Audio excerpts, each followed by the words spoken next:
Welcome to the Don't Feed the Fear podcast, where we dive into the complex world of food allergy anxiety. I'm your host, Dr. Amanda Whitehouse, food allergy anxiety psychologist and food allergy mom. Whether you're dealing with allergies yourself or supporting someone who is, join us for an empathetic and informative journey toward food allergy calm and confidence. This season on Don't Feed the Fear, we are talking about how to strengthen and expand our support systems. Our last episode was with a longtime board member of my local group here in Buffalo, New York. And today we're taking a different perspective with Lisa Rutter, the founder of NNMG Food Allergic Families, which was originally No Nuts Moms Group. When Lisa's son was diagnosed with life-threatening food allergies to peanuts and tree nuts, she did all she could to learn and educate herself and everyone around her. She searched for a local food allergy group, but didn't find anything, so she started her own group for food allergic families looking to meet and connect and have play dates. The word about No Nuts Moms Group quickly spread. Requests for local groups in the United States and Canada came rolling in, and that eventually led to a huge online Facebook group and forum. Lisa, thank you so much for sitting down to chat with me today about No Nuts Moms Group. It's been a part of my life, and it sounds like a huge part of your life since you started it. Yes, thank you so much for having me. Do you want to start just by telling us how it all came about? Was it a plan? Was it an accident? So in 2007, when my son was born, he was my firstborn, and he had a lot of reactions the first 3 years. And the doctors would just dismiss it and say it's nothing. I didn't know anything about food allergies. My husband didn't know anything about food allergies. I'm sure there were people in the family that had food allergies, but it just wasn't on our radar. So there were a lot of times when his eyes would swell up, probably from us eating peanut butter and nuts because we ate a lot of it. And I would hold him down thinking he had a bug in his eye, pouring water in his eye. I know, God bless him. There were times when they were like, just give him Benadryl and put him to bed, which, I now know I would never do that. But I was a new mom. I had no idea what I was doing. He finally got diagnosed, I believe 2010 or 2011, but I ended up starting No Nuts Moms Group originally, and then we changed it to NNMG Food Allergic Families to be more inclusive. But when I first started the group, I was just looking for moms and other kids that could relate because I was just so lost. So I started the group and I had one member in Michigan and I was like really excited, and that's where it all started. But it was just a way for us to meet other people. What platform was it on when you started then? 2011, you said.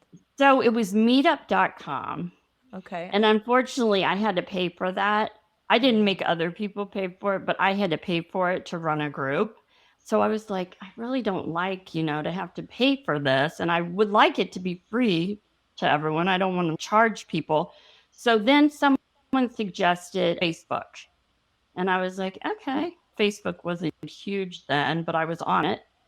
And it just took off like wildfire. I mean, like so many people, so many members. Then people asking me from other states, we want a group like this in our state. And then, it wasn't intentional. I was just starting a group for me and my son to connect with other people. I felt alone and I just wanted support, and I couldn't find that. All I could find were adult support groups, but I couldn't find like the play groups and other moms where I could take my kid. So it was really nice to have that. So that was my intention, but then it just grew into so much more. Well, obviously so many people were needing the same thing the way that it exploded. Yeah, I didn't realize it. Was your hope initially to have in-person meetups, or were you just looking for people to talk to who understood? What do you think you needed the most at that moment? So really what my intention was a play group. So that was really the intention when I started it. So we would meet up around Michigan. We would go to the zoo. We would meet up at play places because I felt so alone when I would go to other play dates with other moms around here that didn't have kids with food allergies. And it was just so awkward. I mean, I would leave there a lot in tears and it was just horrible. So once I finally started this group and then connected with other moms that had kids, it felt so nice to be able to go to these play dates. And then it turned into awareness and other groups all over. So my focus started to change from not just a play group for me and my son. It started to get into advocacy and stock epinephrine in schools and venues, stock epinephrine. So it definitely took me in a different direction that I didn't plan, but I became very passionate about it. Obviously, then you had accidentally built this huge platform and audience, but what pushed it into the advocacy piece? I started getting involved with a local support group here called Faces, and that was just for adults. So I would go to their meetings, and then we kind of partnered.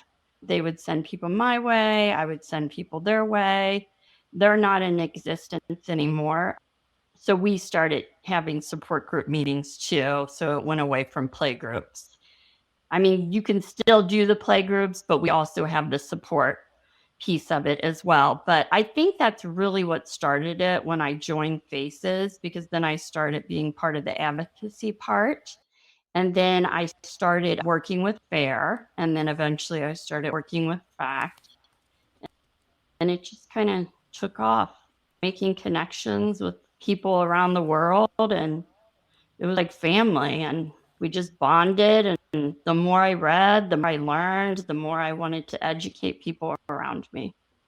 It seems like a natural progression. I could say I feel similarly in my work from remembering being that struggling mom to knowing nothing and struggling for some more information and then looking back to those and it was in your group. Like I found you must have been right when you switched over to Facebook and I remember thinking these moms know so much more than these doctors that I'm going to who are also, were dismissing me and it was so reassuring that then eventually when I'm like, okay, I think I know some things now, it just felt so natural. Is that kind of how it was to you? Like, I remember how that used to feel.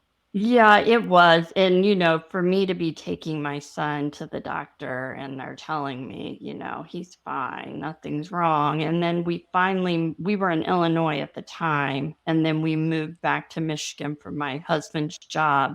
And then we went to a new pediatrician and just listened to everything I was telling them. And they were like, oh my gosh, you need to get him tested. You need to get him to an allergist immediately. But it was just like, I was seeing like one of the most respected doctors in Illinois. People had like stepped me to him, and he was just dismissing everything and just telling me, keep him away from peanuts and nuts. But he never like made it like you need to go to an allergist. You might need an EpiPen. So it was always dismissed. So it was a shock to me when everything started to unfold. And then I just started just educating myself because I wasn't getting it from the doctor. So I just kind of had to take it on myself. Yeah. What were the early days of the group like? Was it a lot of other moms feeling the same way you were? Was everyone in Oh, different yeah. phases of the journey? Okay. Yeah, definitely. I feel like a lot of us, it was a bunch of moms with little kids that wanted to do play dates. And that's how it started. And then I ended up doing Easter events that were food free and Halloween events that were food free. And we did some Christmas events that were food free. So it was very rewarding. I wasn't actually getting paid. It was like, it felt so good to like be able to do that for people and to see like the smiles on their faces. And even as my son got older, I still continued to do it. Now he's going to be 18 in November, and I don't do the events anymore. I encourage people in the group to do them because it really is so rewarding once you start doing it. But it's just right now, I don't have the time for it with the 3 kids, and his life has went in a different direction, and the focus is just a little different now. Right. Well, I'm curious, do you work outside of the home in addition to all of the work that you put into NNMG? Just part-time, I work for the schools here. Okay. Um, yeah, just with a temporary staffing company, I whenever don't I can, like, taking jobs. I don't like that word just. That's one of the things I work with my clients. I'm like, don't say just. That's a lot. It must be so time consuming, not just because there's the main group, but then now there are also each state has a broken off like a subgroup, right? And what's your involvement? Is that all independent, or do you oversee everything? I try to let them do their own thing, each group, and just like help. I am an admin in all the groups because I help set it up. And then occasionally we will have a group leader disappear. That does not happen a lot, but occasionally we do. So I make sure I do stay in the groups just for those reasons. People can reach out and contact us and be like, hey, what's going on with this group? But really, I'm hands off with their groups. I want them to do their own thing and run it. And then the forum, we have so much help there. So it's nice to have that help. And it's just for moms that were in the group that I connected with. That also probably wanted to contribute and maybe take some Yeah, of the yeah. load off of your shoulders. It Yeah, must they have been enjoy it. so time consuming. Yeah, they really enjoy it. And I don't want anyone to like police the group.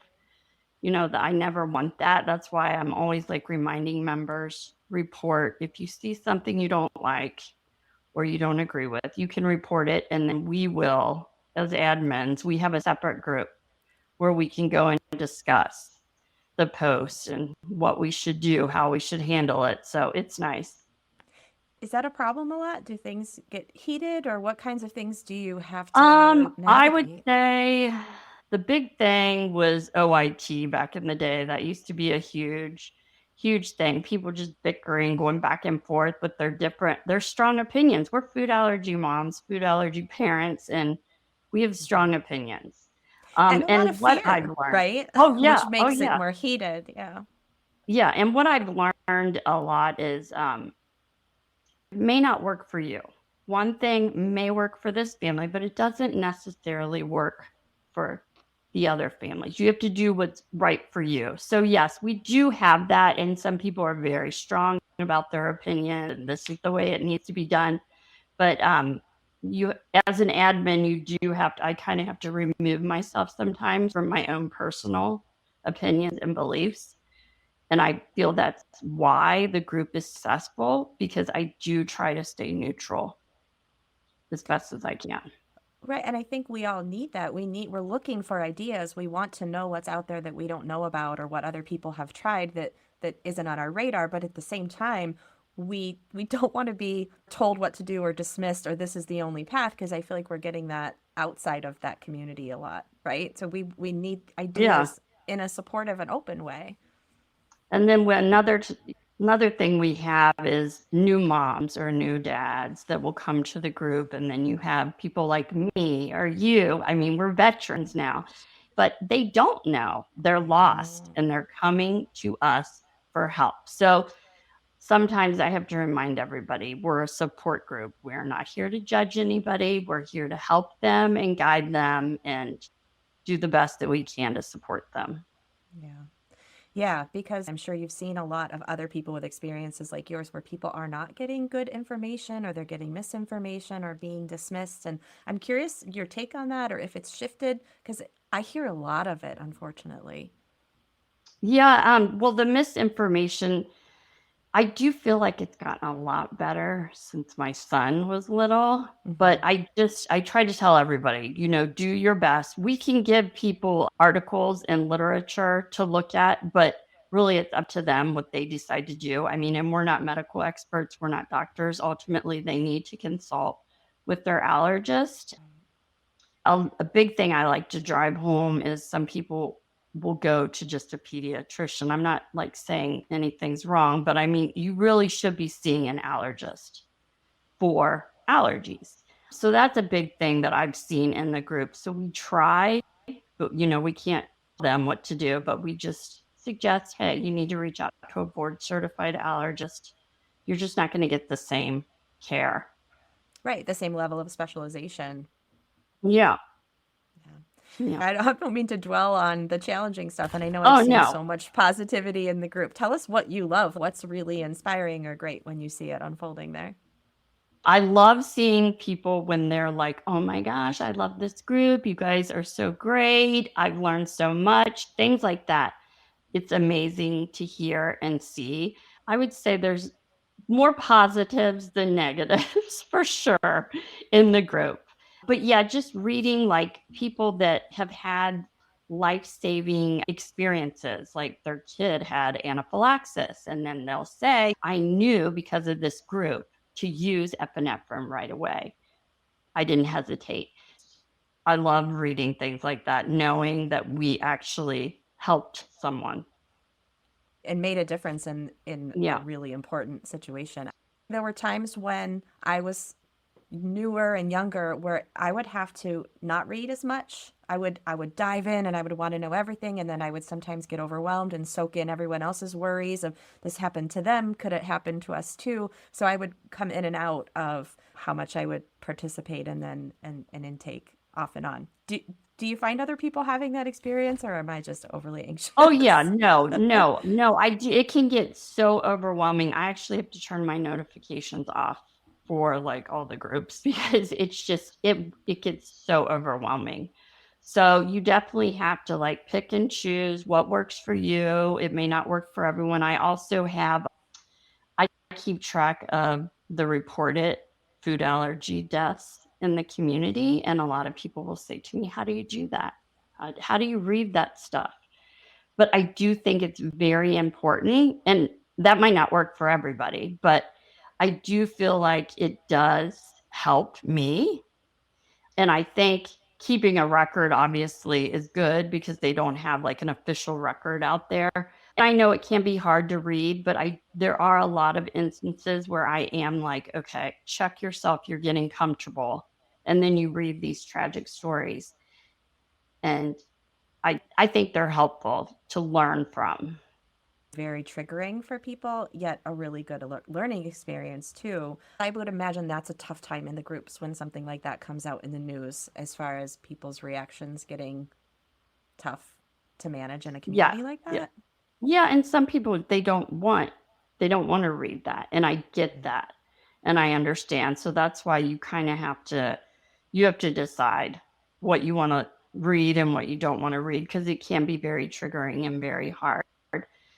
And say I'm numb to it at all because it's heartbreaking every time, but it's a mindset. I don't know. I feel like I have to share it when I read things like that because maybe it'll help someone, maybe it'll save a life. So I know it's hard though for people to read, but It is. Yeah, and I'm not criticizing you for sharing. I hope it doesn't come across that way. I no, no, just no. I see sometimes I see those conversations kind of spiral into they should, like you said, they should have done Oh OIT. yes. They should, and Right. it's obviously there's these grieving families, but like you said, so many of those parents have stepped into these advocacy roles and also saved so many kids by sharing what they learned or what no one ever told them or that they didn't know based on their experiences, which is just the most touching thing. A lot of those families that have experienced the tragedy and then they come into the food allergy community and become part of us when they weren't before. And it's amazing that they do that because they're helping so many families. Absolutely. We take it a lot more seriously when it's coming from someone like that too, I think. So, Definitely. yeah. Yeah. Your son is getting older. Do you want to talk about just your, like, as an allergy mom, not as an allergy advocate, but what's it been like for you over time, things changing? You said there's more information now, but what else have you noticed? So when he was younger, it was definitely a lot harder with the food allergy aspect, with parties at school. And then once he got into middle school, it started to get a little easier. And then high school, I feel like it's been really nice. He's been really good with this food allergies. He just recently started dating. So that was like a whole new layer. And people that don't handle food allergies, when I would bring it up to them, they'd be like, oh my gosh, that's right. You have to worry about this thing. I mean, could you imagine being a 17-year-old boy and you have to say to a girl that you like, have you eaten this? X, Y, and Z. So I have had to have those uncomfortable conversations with him, but it has to be done. And then as he is going to be a senior next year, I get worried because I still have control, but he's going to be going off to college and it's a whole other thing that I have never experienced. And I think He'll be good because he's very knowledgeable about his food allergies, but he is still, I mean, he's still a kid. What do you imagine life is going to be like as he becomes, an adult? Like college is obviously that transition phase into it, but do you foresee your life feeling different or you feeling different? Yeah, I feel like I'm going to be a nervous wreck all the time. Please. Perpetually? Can you see like a light Oh at my beyond gosh. or not right now? I don't know. Like, I feel like we're in like such a good place right now, but as soon as he goes to college, I'm going to like have sleepless nights. And as much as I know he's responsible, he's got a good head on his shoulder, but you add drinking into that and all that stuff that comes with college, and I'm going to be a nervous wreck. I'm going to be honest. I'm going to be a nervous wreck. Well, at least you know where to turn if you need to talk to people about it, right? Oh, for sure. Yeah, that's going to be a whole nother journey that we are going to be going on, and I'm not sure I'm ready for it. Well, that's one of the tough and really unique things about managing food allergies is that each phase brings such different challenges than the one before. So you feel like, like you're in a good spot right now. And then the next thing coming up changes everything, it seems like. Yes, yes. Right now, I feel like he is focused on playing soccer. He's great in academics. He's like really focused on all that. And there's not a lot of worry that I have to have. There's not many things with food. Yeah. How about teenage years and dating? Has it gone okay so far? Is he dating or is he just not diving in yet? Well, he did date once. It was a little nerve-wracking, but that was like one of the first things I said to him. Does she know that you have a peanut and a tree nut allergy? And he's like, I think she does. I'm like, she needs to know Must know. Yeah. now. So, I mean, we had to have conversations. That was totally new for me. It's scary when they venture off and do new things, but he needs to learn to like be very vocal and not embarrassed. That's my big thing.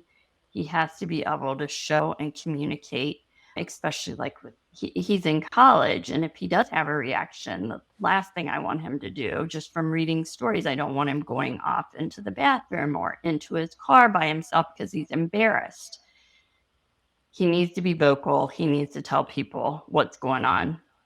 Right. That is a theme that I see a lot. And a lot of times I'll say to parents, it's natural for kids to not want to draw attention, but the best example we can set is to not be afraid to draw attention ourselves, right? Like, and make sure they get used to just, we're going to let people know. And I'm not suggesting that you haven't been doing that, but it's Yeah. hard because it is natural in those teenage years to just, Yeah. everything has potentially humiliating, even though obviously it's not. You can't help that you have food allergies. It's hard to see. Yeah. Yes, for sure. Does he want to go and move far away and have the dorm experience, or have you even gotten that far yet? Do you not know Yeah, what I think his so, but I'm hoping it's just like an hour away. close enough? Yeah. Yes, Uh, yes, but You I made do me think he's probably going to go away. you made me think of something that I have noticed, and I'm curious if you did too. My son is younger than yours. I'm a little behind you, but all those awkward conversations that we have to have with them, the kissing, but and it goes back from there. I really think it I like to focus on the positives, like, right, and what good things do allergies bring about. And I really think we have a different type of relationship and connection than a lot of the other parents I know with teenage boys. Like, you agree, you're nodding. I'll stop talking and let Yeah, you see how you see it. I feel like we're very open with each other, and I feel very thankful about that.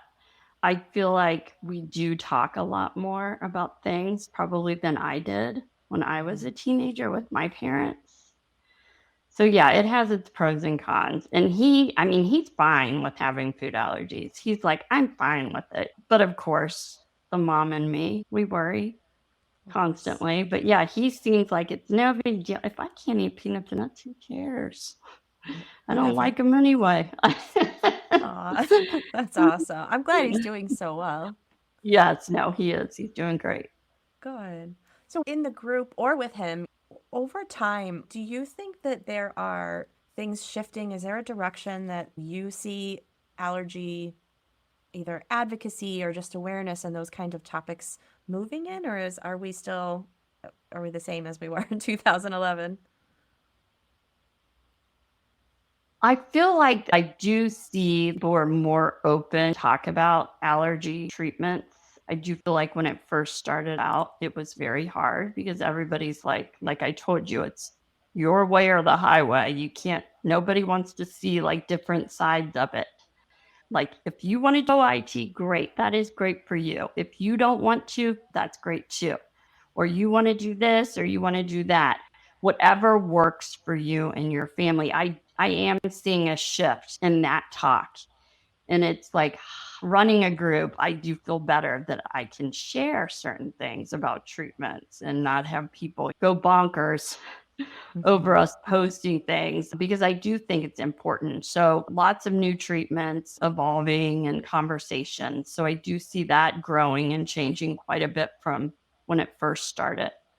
Yeah.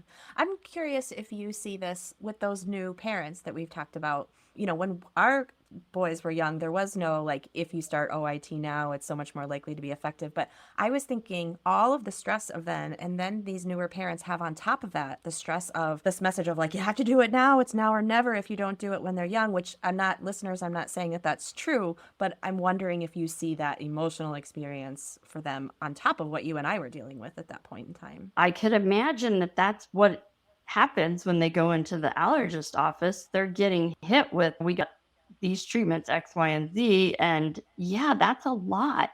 And like for my son, when it all started coming out, he's like, I'm not interested. So I'm not going to force him to do something that he doesn't want to. That's why it's just different. But yeah, I couldn't imagine new parents right now. They have a lot more to deal with, but I guess it could be good. There's pros and cons to it. Right. There's options. There are more options Yeah, than we yeah, had. they have options now. Yeah, That's which is true. nice. Do you have advice that you would give new parents who are starting out, looking back on that phase of things? What are the most important things you would want them to know? The best thing I could say is just learn as much as you can. I do feel like knowledge is so important. And I think that is something that I did. And I'm so thankful that I did that.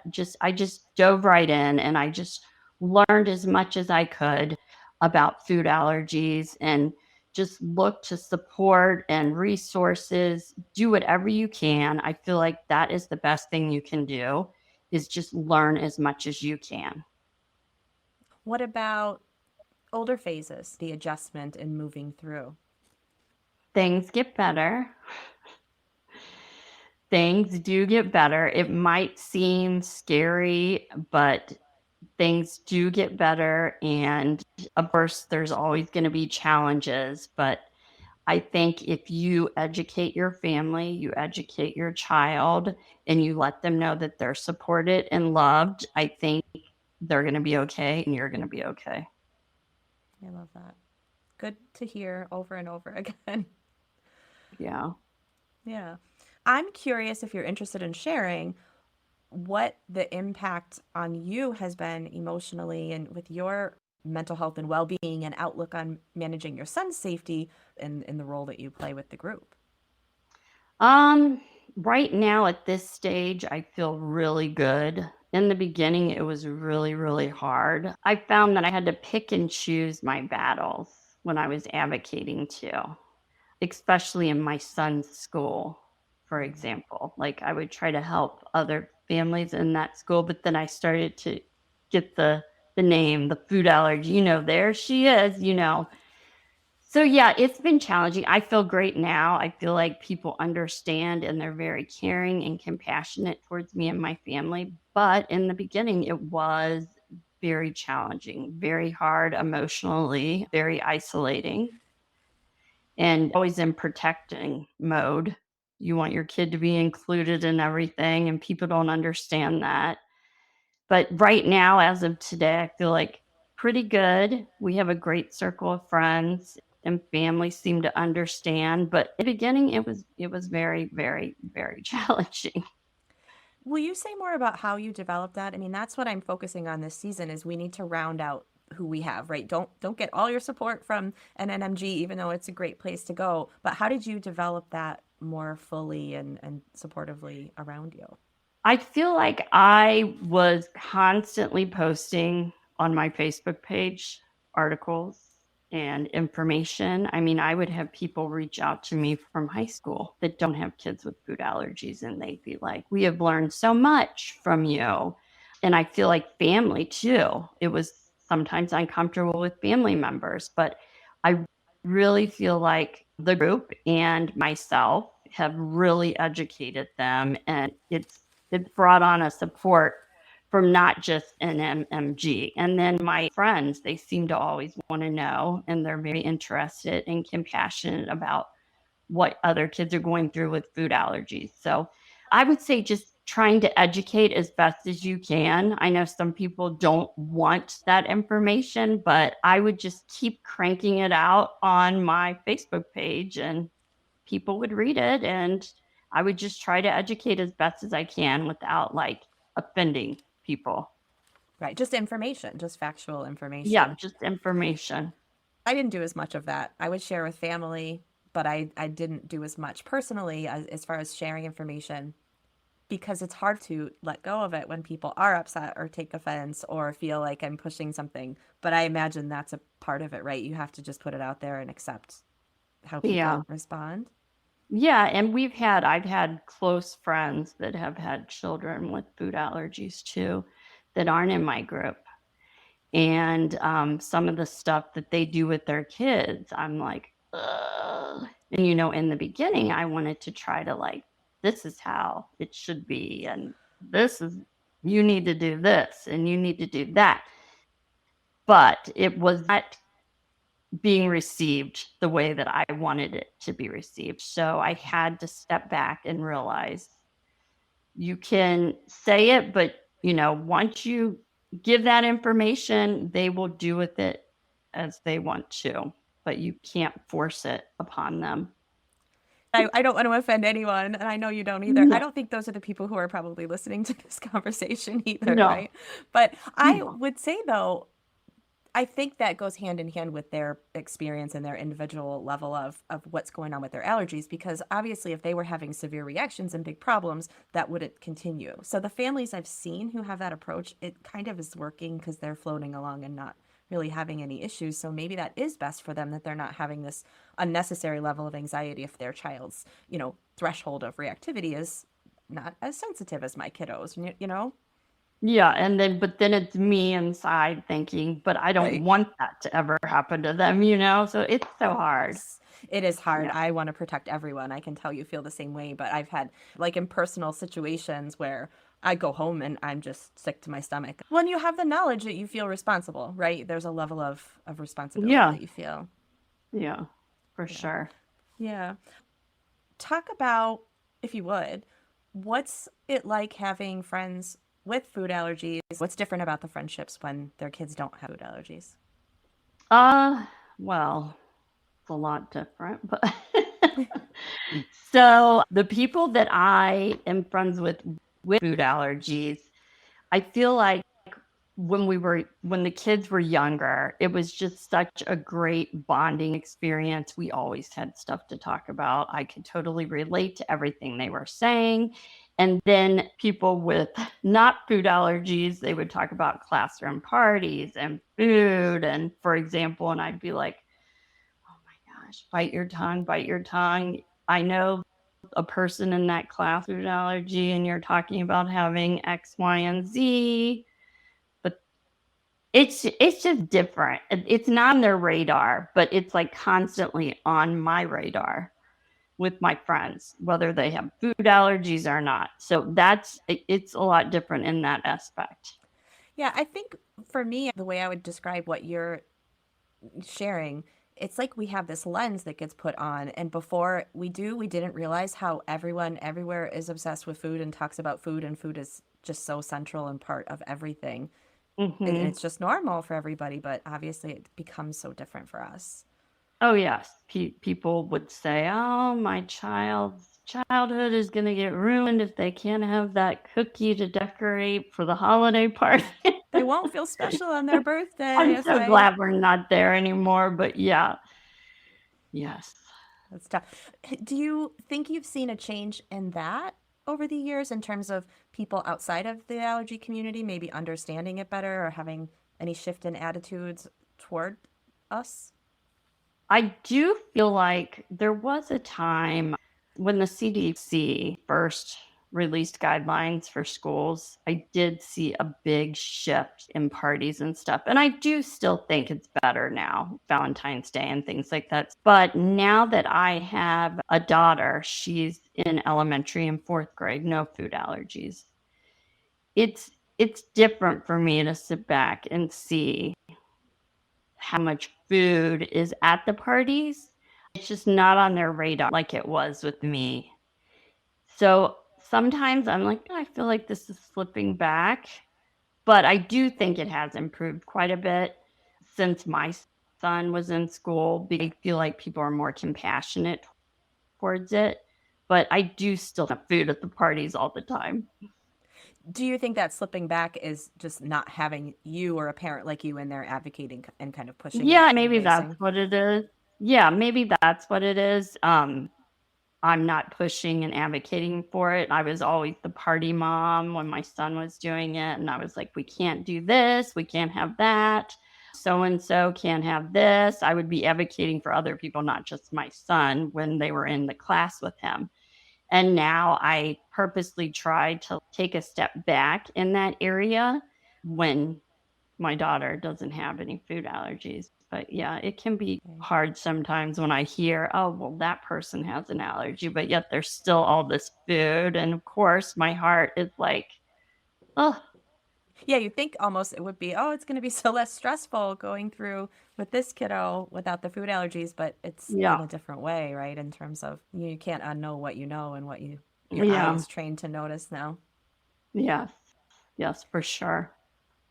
What direction do you see the forum and the groups going in? Social media is changing a lot, and I think the nature of kind of groups like that are shifting. Have you thought about that, or is it something you see You know, changing? sometimes I sit and think, how long will I be able to do this? And I did stop doing the community events, so that's been like a huge weight off my shoulders. I genuinely enjoy like posting news and food allergy information on the community Facebook page, not the forum, but the community Facebook page. I don't see my like ever stopping doing that. I feel like that's really important. The forum, I feel like it's so popular. I don't see that going anywhere. Now, the local groups, I'm not sure how long the local groups will last. I mean, we still have over 100, but it really depends on the group leader and what they want to make of each group. But I don't see it going away anytime soon, honestly. I feel like everybody really needs it still. And it's always constantly active, always active. So I don't really see it going anywhere anytime soon. Good. I hope not. I mean, for Yeah. so many of us, it's like it's our first lifeline. I mean, I know, thank you, Yeah. because it was for me. I remember someone in the group, when I posted and I was new, saying, welcome to the club that you never wanted to be a part of. And even though it was awful and I didn't want to be a part of the club, I was like, okay, but thank you for putting your arm around my shoulders. And it's for so many of us, it's just the first place we feel understood and seen in this experience. Yes, it's awesome. And Facebook has been great as far as being able to reach a ton of people. Yeah, definitely. You mentioned how much you enjoy sharing the information and the news. I'm curious if you have favorite resources where you like to look for information that people might also want to follow or subscribe to. Where do you go? So, Allergic Living magazine is my favorite. And then Fact, the Food Allergy and Anaphylaxis Connection Team. Allergic Girl, Allergy Travels. I love the Nut Free Walk. She has Mhm. like tons of great resources. I love Red Sneakers for Oakley. Elijah's Hope. I mean, there's so many. Oh my gosh, I feel bad that I know I'm missing a lot, but if you go on our website, I have like a list of like resources. Perfect. I'll make sure I share the link to it in the notes from the show. And you mentioned FACT and you're involved with them. Do you want to say a little bit about that? Yes, so I am in charge of support group development, And I don't do as much as I did in the beginning, but if someone wants to start a support group in their community, I am also there to help, as well as NNMG. And then, for example, if someone reach out to me for NNMG group in their area, I can ask them if they want to become a FACT recognized support group, and then I would add them to FACT and get them started. And that would be for any groups, wherever, whoever wants to start a group, I would help them become a FACT recognized support group. Perfect. I think there is a nice balance, that huge resource and wealth of information in the big groups and the forum and what you share on the community page, but then also having that local connection both bring something different to the table in terms of what we're needing. Yeah. Yes, definitely. What hopes do you have for the future of the allergy community and the allergy world? Are there things that you see on the horizon, or are there directions you see things going that you think are going to be big for us? I feel like there's so many big things out there right now going on. I know U of M was doing a great study that hasn't been put in trials yet, but that looked fascinating. I forget exactly the details, but it looked so cool. And then there's so many other exciting treatments out there. I mean, you hear about toothpaste desensitizing, the Neffy now. I haven't gotten my son the Neffy yet, but I have a script for it. I'm getting ready to fill that. Obviously, I would love a cure for food allergies. I would like it to be easier. The OIT thing, it's not for us, like I said, but something a little easier for families where you don't have to ingest daily something that you're allergic to. So I am very hopeful. I feel like there's a lot of things out there on the horizon. So I'm very hopeful it continues. I think it will. I feel like we're building, well, not we, I can't take credit for it, but there is momentum building in terms Mm-hmm. of ideas and solutions. And, you know, thinking back to, like you said, when OIT was so controversial in the group, now there's like 15 things. And as you said, it's not as controversial, but our minds have had to be open because there's all these new ideas and some of them available now. Yes, yes. We talked a little bit about the strength of our relationships and the communication with the kids, but is there anything else that you can remind us is a positive or an added bonus of food allergies? Compassion. I feel like it has made me more compassionate towards other people, because you don't know what people are going through. And I do feel like it has made my entire family more compassionate to other people, not just people with food allergies, but just people going through all kinds of struggles in their lives. So I do feel like that's been the blessing. I just feel like it's made me more of a compassionate person to others. I agree. I see that too. Tell everybody, if they happen to be listening and yet not a part of NNMG, tell us how to find the Okay. groups. So if you are looking for a support group in your area, you can find us on FACT's website, the Food Allergy and Anaphylaxis Connection Team. They have Find Support Group, and we're also on FAIR's website as well. And then you can also just simply Google our name, NNMG Food Allergic Families. It'll pop up. Our website, it's real easy to find if you Google, and then we have all the local groups on there, and Facebook too. Also enter it in Facebook and it'll pop up. It's a very popular group. It's a big crew. I'll be sure to put the links in there too to make it easy for Thank people to you. find Thank it. But you. and I want to thank you because, like I said, it really was truly the beginning of a lifeline for me when I felt like I was drowning and lost. So it means a lot to me to be able to meet you and ask you all of this Well, stuff. good. Thank you. Here are your 3 action steps that you can take after listening today. Number 1, if you're not already a member, search for NNMG Food Allergic Families. You will find their website. You'll find the group easily on Facebook and on Instagram, so you can choose one or all formats that work for you if you don't already belong to the group.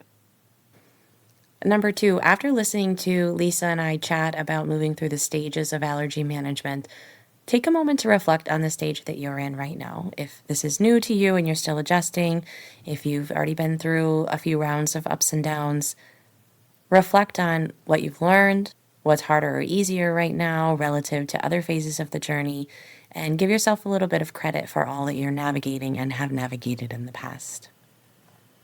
Number 3, you can take that perspective and mindset and use it to connect with someone. Today I was able to thank the person who created a lifeline for me when I was the mother of a newly diagnosed child, and I was scared and I felt really alone, and that was a great feeling for me. So in whatever way you're able to, think of who helped you and maybe take a moment to thank them for being there for you when you needed them the most. So once again, to Lisa Rutter, thank you for creating that for me and for helping so many other families who've been in our shoes. The content of this podcast is for informational and educational purposes only and is not a substitute for professional medical or mental health advice, diagnosis, or treatment. If you have any questions about your own medical experience or mental health needs, please consult a professional. I'm Dr. Amanda Whitehouse. Thanks for joining me. And until we chat again, remember, don't feed the fear.